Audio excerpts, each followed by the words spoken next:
Saludos cordiales amigos, buenas noches. Bienvenidos a su programa Desde la Plaza. Estamos ya en marzo, a pocos días de las elecciones, y es importante conocer las propuestas de los candidatos que se elegirán precisamente el 24 de este mes, fundamentalmente para las alcaldías de Quito y Guayaquil y las prefecturas de Guayas y Pichincha. Esta noche conoceremos las visiones de ciudad que tiene Xavier Buendía, candidato a la Alcaldía de Quito por Centro Democrático, y también de Gino Cornejo, candidato a la Alcaldía de Guayaquil por el partido Adelante Ecuatoriano Adelante. Bienvenidos. Xavier Buendía, abogado, 45 años, Movimiento Centro Democrático, lista 1.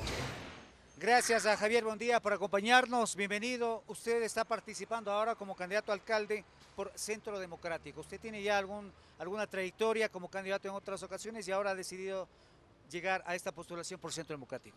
¿Por qué? Efectivamente, un gusto saludarle, Rommel, a usted, a la audiencia. Hemos ya combinado 20 años de trayectoria entre lo que fue la participación política en la extinta izquierda democrática del doctor Rodrigo Borja entre 1999 y el 2009 y nuestra trayectoria en sociedad civil durante los últimos 10 años, en los cuales hemos acumulado 8 espacios de representación internacional, 50 proyectos de incidencia en el carácter público y sobre todo la estructuración de un programa de gobierno, Ciudad Cívica, que es un proyecto que además fue presentado y que es la respuesta hoy para la crisis sistémica que vive la ciudad en el año 2016, en el Congreso Mundial de Ciudades y en Hábitat 3. Pero usted es adherente, es militante de Centro Democrático. La coincidencia ¿Cuál es su base con Centro política? La plataforma Somos Ciudadanos, integrada por 97 organizaciones que el 1 de diciembre reunidos en Ciespal, en un parlamento ciudadano, decidieron la postulación tanto mía como de 44 candidatos adicionales y que ha sido auspiciada por el Movimiento Centro Democrático sobre la base que desde el mes de marzo yo soy el secretario nacional del Frente Somos de Ecuador, que usted recordará que integrado por diversas organizaciones de la sociedad civil fue quien promovió el tema del sí en la consulta popular.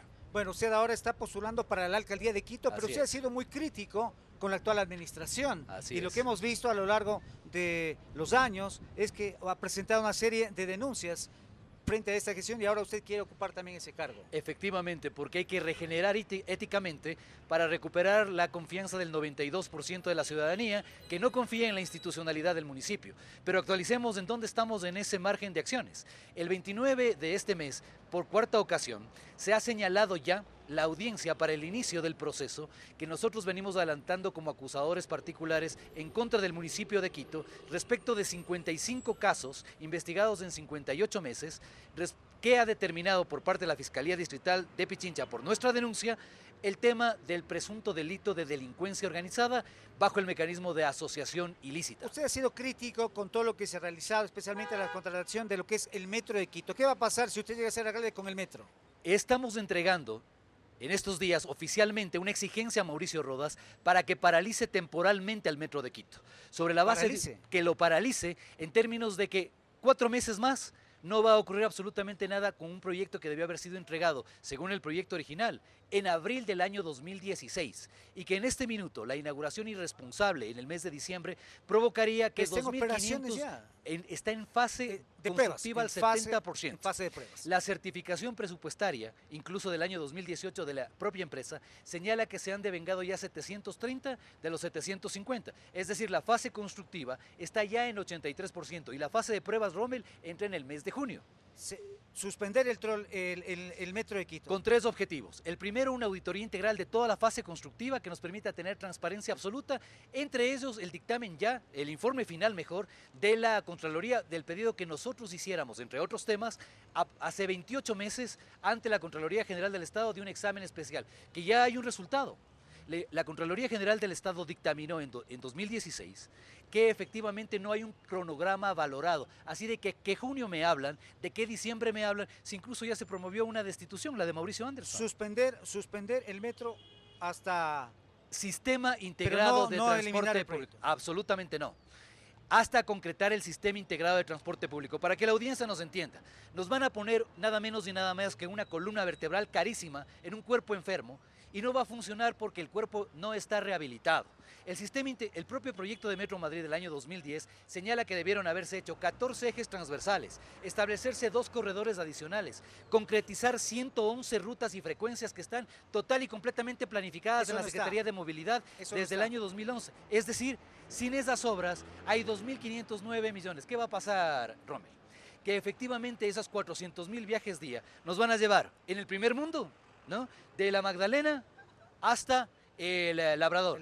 Y cuando subimos a superficie, nos van a cobrar 30 centavos más, porque dicen que la tarifa integrada para llevar exactamente lo que tenemos hoy. Ese es un tema que hay que resolver, pero vamos a escuchar las opiniones de la ciudadanía.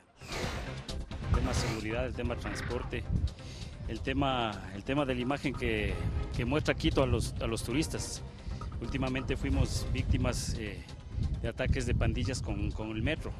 Ustedes no sé si han recorrido la ciudad de norte a sur, los valles, es inundado de grafitis, lugares públicos, propiedades privadas, particulares. Entonces se debería pensar en una solución integral de varios temas, el tema de la salud, el tema de la basura, y ahora Quito está convertido en un gran mercado. Y eso también se debería controlar, se debería normar, dándoles a la gente las facilidades para que también puedan sobrevivir. Ahí están varios temas. Me quiero quedar en este momento con el tema de la basura. ¿Qué hacer con ese gravísimo problema que enfrentó hace la poco tiempo? La declaratoria de emergencia que se ha provocado en relación a Maceo es absolutamente insuficiente.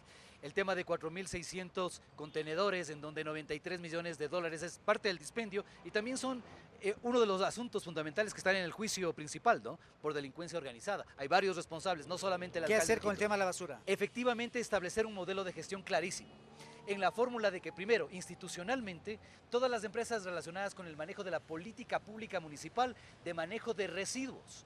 Y en ello hay que posibilitar ese fortalecimiento institucional sobre un modelo de gestión. En este momento tenemos un tonelaje. Arrendar, se armó un pequeño problema ahí, arrendar, comprar, se alquilaron las volquetas, en fin. No podemos poner paños de agua tibia. La crisis que se estableció fue incluso demandante de 11 millones de dólares para provocar justamente esto de los temas de arrendamiento, de los temas que han señalado también los trabajadores de los sindicatos. Comprar, arrendar, ¿qué va a hacer? Efectivamente, con la declaratoria, en este momento lo que hay es que tomar la medida directa de la línea de manejo del retiro de todos esos contenedores. En segundo lugar, la posibilidad... Eliminar los contenedores. Repotenciación de la flota para lograr una... Por supuesto. Repotenciación. Repotenciación de Comprar. la flota. Y no, repotenciación como el tema de los trolebuses. Esa repotenciación significa el tema de la posibilidad de completar el tema de la flota. En segundo lugar, establecer medidas concretas en el orden emergente para que una operadora de carácter privado pueda, bajo la línea de una auditoría de 45 días, entrar a operar directamente con su propio material operativo. El tercero, con la declaratoria de emergencia, no solamente de Maceo, sino del sistema, se puede utilizar las posibilidades concretas de recursos que están en otro lado del presupuesto. ¿Para qué? Para sobre todo tener las capacidades concretas de intervención también en los rellenos sanitarios. Son cerca de 120.000 toneladas métricas que se producen al año en la ciudad de Quito. Y con esto concluyo, Rommel. Las posibilidades concretas en estos 90 días de la declaratoria de emergencia, con la intervención de esta operadora de carácter privado, bajo el estado de las posibilidades de excepción que da la modalidad de contratación pública, tener una capacidad de establecer un modelo de gestión institucional que permita tratar primero la política pública municipal de manejo de residuos sólidos. Vamos al tema del control del espacio público. Hemos visto, estamos aquí en un sector de alta circulación, hay vendedores ambulantes, hay comercio informal. ¿Qué hacer frente a ello? La evaluación clarísima de la ordenanza 321 expedida durante la época del mandato de Augusto Barrera. Se creó incluso una institucionalidad, la Agencia Metropolitana de Control.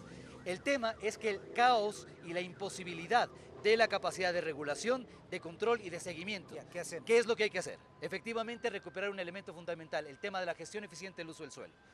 Con la posibilidad incluso de las soluciones de movilidad y transporte público, tiene dos posibilidades. En primer lugar, ¿por qué hablo yo de auditorías integrales? Porque necesitamos una línea base, sí, porque esto no se trata de ser simplemente diagnósticos. Lo que se necesita es saber qué va a pasar. ¿Van a poder seguir vendiendo en las calles o no? Absolutamente no. Porque la ordenanza 321 hay que aplicarla. ¿Y qué se hace hay que llevar adelante las posibilidades que están en el mandato de la ley. Es decir, las atribuciones y competencias que tiene el municipio de Quito le dan en este momento las capacidades tanto coercitivas como también de planificación pero y de ¿qué hacemos persuasión? con esa gente que necesita trabajar? La reubicación de la posibilidad de construcción de la ciudad va a tomar, no son temas de manejo absoluto y mágico, son 18 meses que provoca la necesidad de una reinstitucionalización. Respecto de los temas de medidas concretas, es la aplicación irrestricta de la ordenanza. Le voy a señalar cuáles. Sí, yo sé, pero usted dice reubicación de la gente. ¿En dónde? ¿Reubicación dónde? El tema de la informalidad no se la reubica, se la formaliza. se la censa, se le establece y se le da posibilidades a través de un modelo asociativo de trabajo de ubicar mejor las capacidades de la provisión de servicios. El tema es básicamente lo siguiente, no se trata de, usted me está señalando los casos desde el síndrome de la leche derramada. El problema fundamental es que no existe un modelo de gestión. El tema es orden. Ese orden permite, sobre el tema del, vuelvo y reitero, la capacidad que tiene las atribuciones del alcalde el primer día, señalando el tema de la declaratoria de emergencia, intervenir y acometer en cada uno de los temas para estabilizarlos. Y en segundo lugar, establecer políticas públicas permanentes. Vamos a escuchar otra de las opiniones de la ciudadanía. Y a seguir con el Quito Cables, terminar la obra del metro, que son obras que realmente le han dado un giro a la capital. Regularización de taxis, por supuesto, todos tienen derecho a trabajar. Ahí dieron en el clavo, porque ha sido usted uno de los personajes que ha criticado mucho el tema del Quito Cables, la persona dice de seguir con el Quito Cables. El mafioso proyecto Quito Cables, del cual está paralizado al 18%, se dispendiaron en estudios $800.000 y por nuestra petición a la Contraloría ya se glosó a los funcionarios que llevarán adelante desecharlo. Absoluta y completamente.